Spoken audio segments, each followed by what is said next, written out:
You don't get 20-year, 20-year careers like that. That's just not how it works. Like what Tom Brady's done, what Aaron Rodgers and Drew Brees, that's not what it is for everybody else. Yeah. And I know people are going to sit at home and be like, oh, Joe Burrow, look what he's doing. It's so heroic. It ain't heroic. It's football.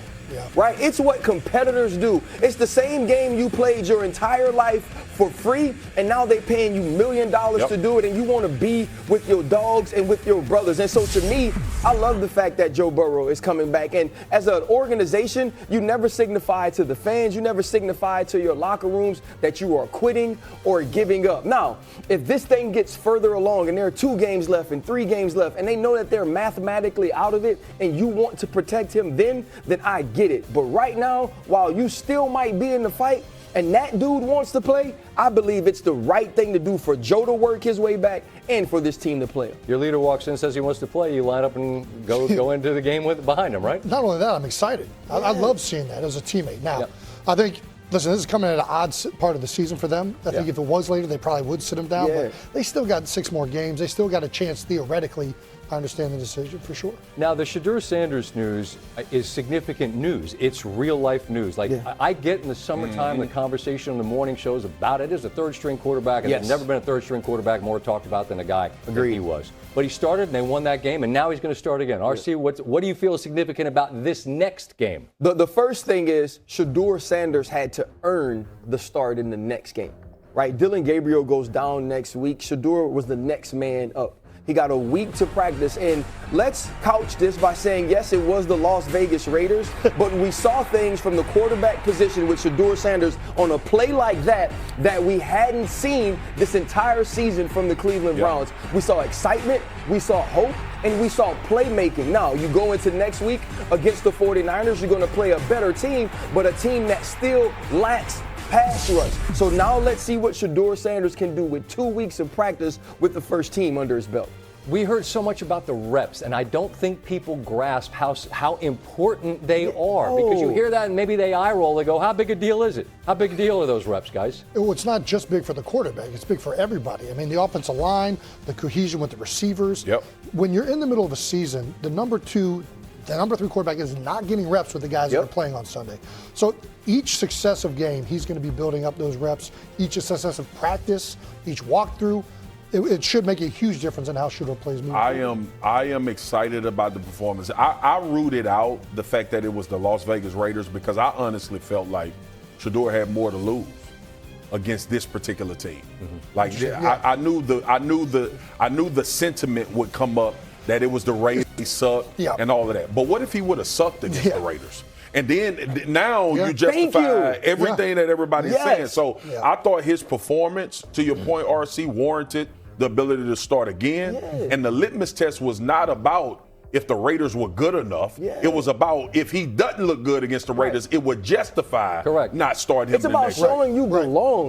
He had an opportunity to say, I'm supposed to be here, and I'm supposed to get another shot to show you how long I could stay. And now he gets 60 more minutes at minimum to put on tape. And we promised ourselves that in the A block, talking about the Cleveland Browns, we would say what name? Myles Garrett. You have to say it. It's important to say that name.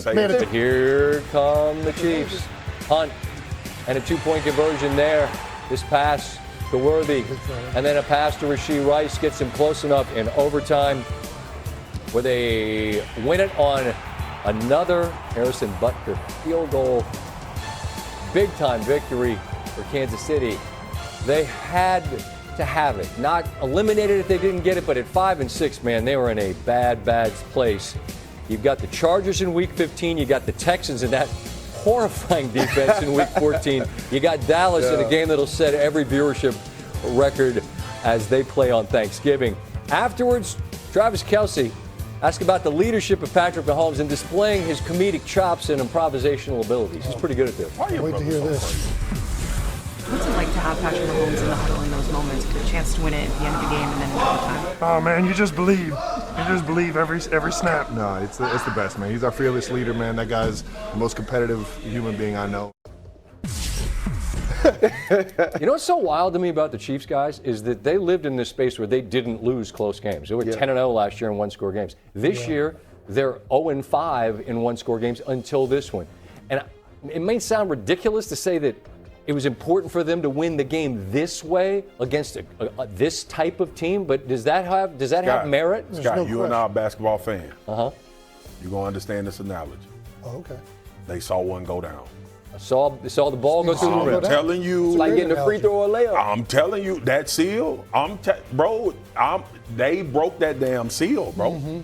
And now the whole idea of what they can do, doubt creeps in. Like we always talked about championship team and RC, you were on it. You were talking about this is not the same team.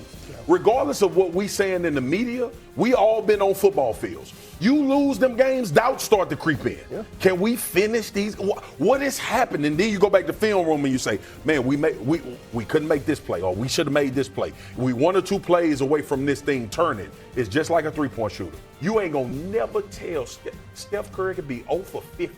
He believe the next one going down. 51, I gotta pull it. And what does Swag say in our group text thread? He said, "Don't let him get hot now. Don't let belief happen." If across the AFC, everybody's like, "Son of a gun, here they come." And it's you're beating the Indianapolis Colts, the team that many people crowned early on this season as the team that could represent the AFC. They also crowned themselves when they went out and acquired Sauce Gardner. They told y'all and told the entire league, we got what it takes. Shoring it up. Yeah, we got what it takes. We're going to go get a corner and put ourselves over the top. Why? Because we got the best running back in football right now. We got a quarterback that we believe in that's going to make plays. And what do we see in the fourth quarter, though?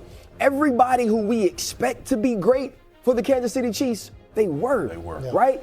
Patrick Mahomes was great. Rasheed Rice was great. Defensively, Chris Jones was great. Steve Spagnuolo said, you know what? I believe in these dudes. Bolton, Tranquil, we going to get after the quarterback. Boys, y'all cover on the back end, and it happened. But was the play calling great on Indy's side? Because they have the best running back in the game this year, and they have, how many 3-and-outs was it in a row? Like 6 straight 3-and-outs, and they're throwing the ball late. You know why, JK? Talk to him. Tell I think Spags went into that game saying he was going to shut down Jonathan Taylor. There's no question about it. Take away your best thing. We're going to take away the one thing that we know that you do better than anybody else in the NFL right now, and with the best player, and he got it done. You can't be one-dimensional and try going against Spags. It's just not going to work. Really, against any of the best teams. This is what we've been waiting to see from the Colts, is how do they perform against defenses like this, coordinators like this, that are not going to just let them go to their bread and butter. And the Chiefs are a phenomenal defense. You know what they said, JK?